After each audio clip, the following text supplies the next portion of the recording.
Well, thank you all for being here and to the collaborative for hosting this. I absolutely agree that when women win, we all benefit, and so we need to support each other as best we can, and let the other folks sort of scrabble around. Let's take a focus and just keep moving on. I was appointed. Mrs. Petty helped make this happen in 2017 to the Central District as a trustee. And in 2019, I ran for election, and I was one of the 3 that were elected. And now I'm running for re-election on April 4th. And I have been, I believe, a very active member of our community area. I have served on the Peoria City County Board of Health, the Care and Treatment Board, the Autism Spectrum Trust, a number of other not-for-profit boards. And I have an education from the University of Illinois in Champaign. I have a bachelor's degree in physiology and a master's in community health. So I have a health and wellness perspective, and so the Park District really fits in for me. It enables me to use a lot of the different talents and connections and thinking that I've had for many years.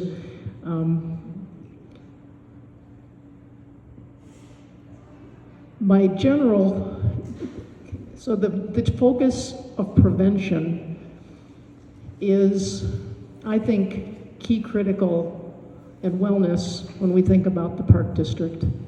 And we have and want to, as long as we can maintain the excellence in our parks, our natural areas, our programs, and our facilities, then we can foster a really robust way for people to be able to keep themselves healthy, and to be able to exercise and to interact, have social connections.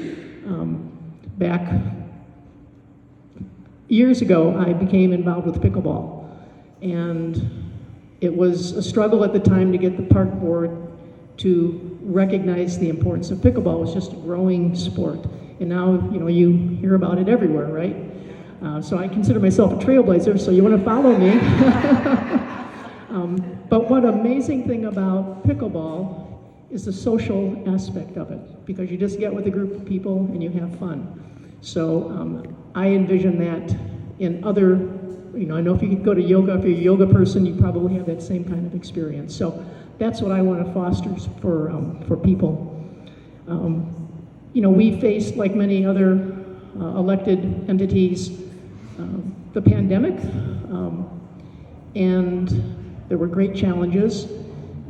The Park District, in terms of funding, is supported around 40-45% with property taxes, and sort of an equal amount, maybe a little bit more, with fees. And sort of in the middle are grants and donations. So when the pandemic hit, everything closed up, fees dropped, right?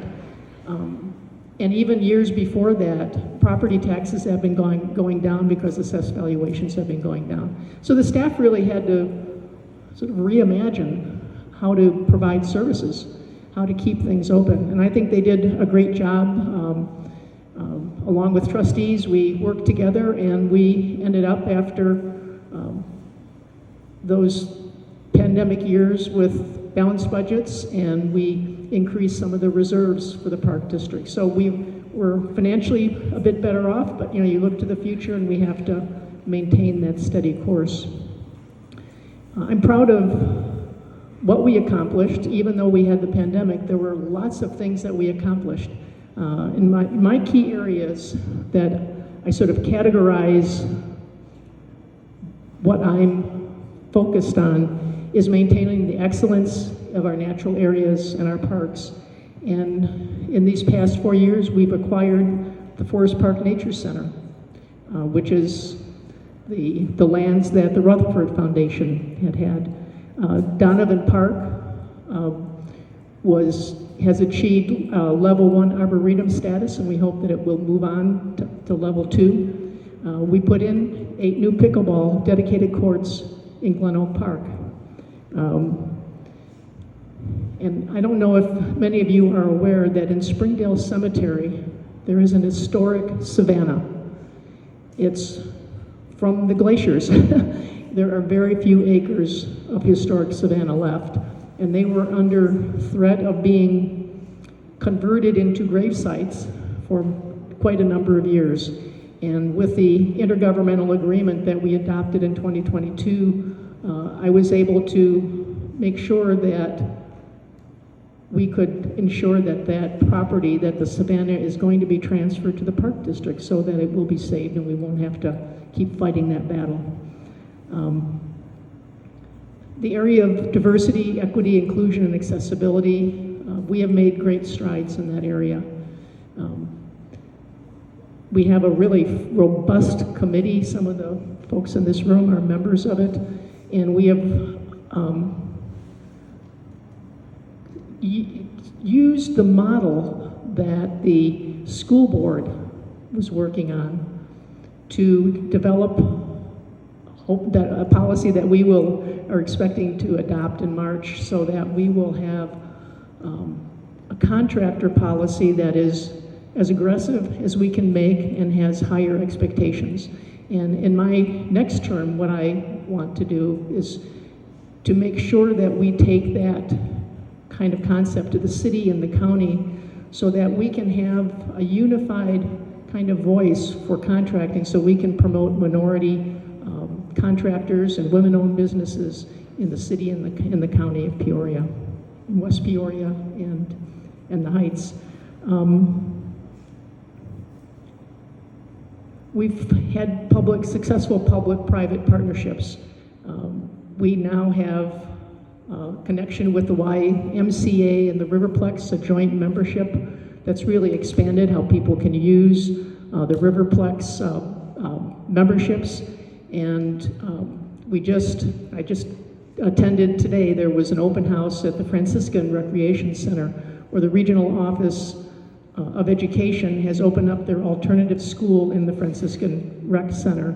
And they've done a wonderful job of remodeling, and the young people, I was talking with the Superintendent Kreider's assistant, saying the kids are really doing well because they feel like this is their place. It's built for them, and feels like a school for them. So I feel really good about that.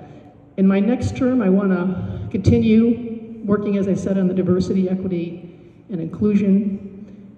And senior programming, I think we need to be more intentional to figure out what senior programs we need. What do folks who are seniors now want compared to what traditionally was thought of 10, 15 years ago, and see how we can be intentional about making sure we can meet those needs, because we are all aging, and as a community, we're aging.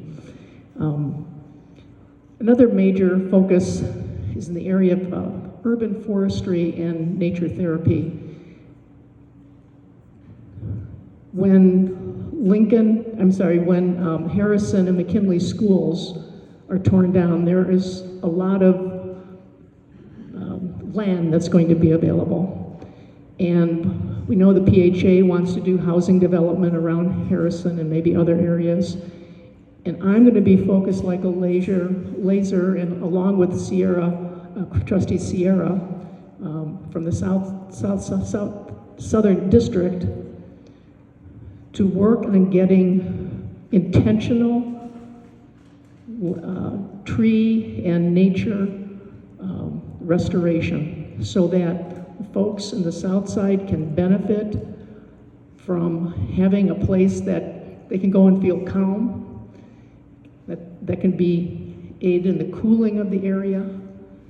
And really, when you do the research, urban forest concepts reduce violence. And so I'm going to get the hook here because I get to talking. So, and renewable energy, charging vehicles, charging stations, and expanding pickleball, of course. Thank you.